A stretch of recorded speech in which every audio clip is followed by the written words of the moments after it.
What an absolutely stunning sunset tonight on what's been a very interesting day with some showers and some thunderstorms. I'm meteorologist Lisa Spencer. There are still some showers and storms across the area. A lot of that will be diminishing in the next couple of hours. Refreshing day tomorrow, followed by another heat wave. We've got that and a little nugget on this date in weather history. We'll step back in time. But in the meantime, how about let's get you going on what's happening now, what's coming up in our immediate future. Here is a look at our weather headlines, and we will find that tonight we've got some rain, we've got some thunderstorms, but they will be coming to an end through the overnight. Drier and cooler tomorrow, and our next heat wave is just around the corner. Here's what we're looking at as we check out that remnant of Beryl, which is now in the Midwest through the Ohio Valley and taking a few thunderstorms along with it. Things have calmed down considerably from what they were just a little while ago. Here's a look at what's happening now across the mid-state.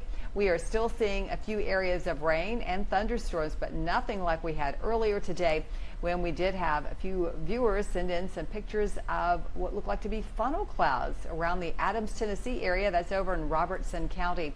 Here's a look at what we're seeing close up right now into areas there of Sumner County, where we've got Portland over to near Westmoreland, getting some of the heavier downpours there, all lifting up towards Scottsville right now. Cottontown still seeing some of that. You've already experienced that over in the Gallatin area. Orlinda is seeing some of that rain.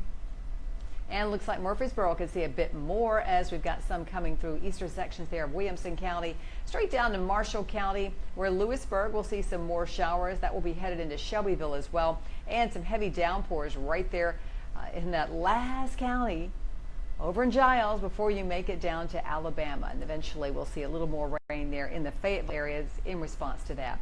Looking up to Kentucky tonight, we are still under a tornado watch in those areas where you see those storms right now. In Scottsville, you're getting a break right now with just some light showers, but more heavier rain will be moving in there. But not much in the way of thunderstorms showing up with the storms that we are tracking right now across the area. It's been a hot day. 97 degrees was the afternoon high in Nashville. It is 81 right now. The rain cooled things down. 80 in Clarksville, 87 degrees over in Murfreesboro, but it feels like 94 degrees. 97 is the heat index in Lebanon. We do have a front coming across, and that front is having a little bit of an impact there on our temperatures in the 70s off to the west. So going through time, we'll see that impact from that front still continue to make for a pleasant day coming up tomorrow, to say the least. We had some wet pavement down in Brentwood that seems to have dried as that rain has moved on out of the way. And we'll just skip that little picture right there and move on to what we're going to see moving forward in time.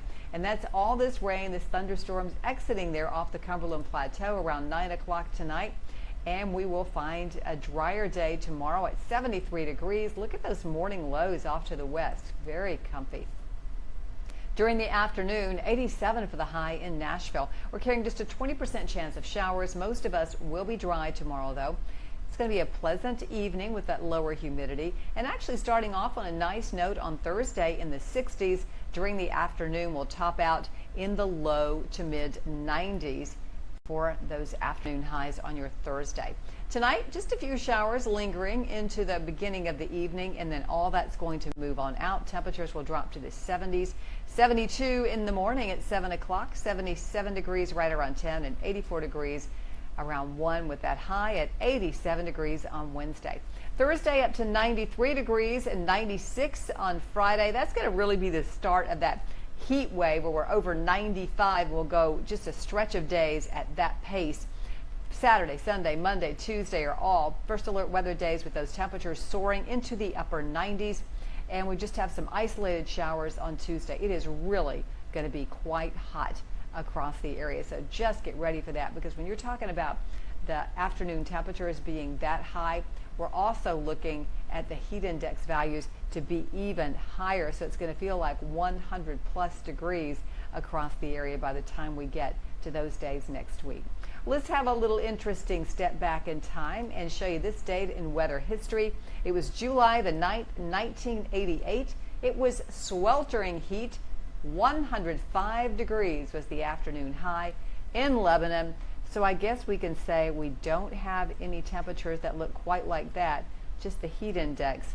But hey, can you imagine if we had a 105 temperature and an incredible heat index? Yikes, that would be awful. Well, there's our just a little trip back along memory lane with what's going on with our weather way back there in 1988. But let's focus on what's happening today. I want to invite you to join me for an update on WSMV4 at 10 o'clock tonight. You can catch that on our streaming services and also on not our First Alert app, but our WSMV4 app. And you can get all the updates of any warnings on our First Alert app, that's for sure. Here's a look once again at what we're going to see over the next several days with our 7-day forecast, and an invitation to join me on Facebook and also on X, as well as Instagram and my YouTube channel. Right now we are simulcasting on Facebook and on my YouTube channel. So if that's you, that's where you're watching, please be sure to follow me or subscribe to my YouTube channel, which by the way is youtube.com/c/Lisa Spencer. Have a great night.